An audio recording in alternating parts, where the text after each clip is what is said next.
Hello. ஆ, அப்பா சொல்லுங்கப்பா. பாட்டுங்களாப்பா? நேத்தே போட்டோம்ப்பா.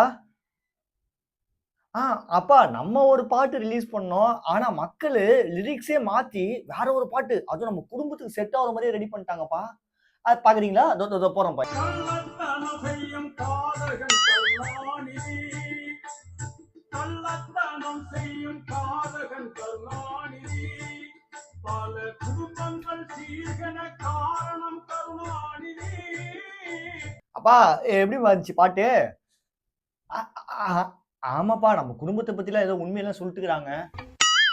ஆனா மக்கள் இதுதான்ப்பா கமெண்ட்ஸ்ல அவ்ளோ சூப்பரா செட் ஆகுதுன்றாங்கப்பா. சின்ன டவுட்டு. இவ்ளோ பெரிய கேக் வெட்டுறாங்கப்பா.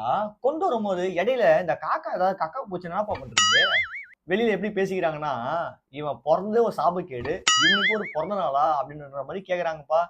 அப்பா நான் இல்லப்பா. மக்கள் கேட்கறாங்கப்பா அந்த மாதிரி. இத கூட பாருங்க. மக்கள்கிட்ட கொள்ளடிச்ச காசுல கேக் வாங்கி கொண்டாடிட்டு இருக்காங்கப்பா. அப்படி நான் சொல்லலப்பா. மக்கள் சொல்றாங்கப்பா. எல்லாம் வந்த கமெண்ட்ஸ் அந்த மாதிரி. அததான்ப்பா உங்ககிட்ட நான் சொல்றேன். மத்தபடி சிறப்பா போயிட்டு இருக்குப்பா. மக்கள் எந்த கேள்வியும் கேட்கலப்பா. ரூ. 4000 கோடி என்ன ஆச்சுன்னு கேட்கல. அந்த மணலுக்குள்ள ரூ. 4500 கோடி என்ன ஆச்சுன்னு கேட்கல. அப்பா மக்கள் அதெல்லாம் மறந்துடுவாங்கப்பா. நாளைக்கு வேற நியூஸ் வந்துரும். அப்ப நம்ம தான் ட்ரெண்டிங்ல இருப்போம். நம்மகிட்ட பேனா கம்பெனி இருக்குதுல்ல. அப்புறம் நம்மளுக்கு என்ன கவல? ம். ரூ. 200க்கு என்னென்னலாம் பேச வேண்டியதுயா.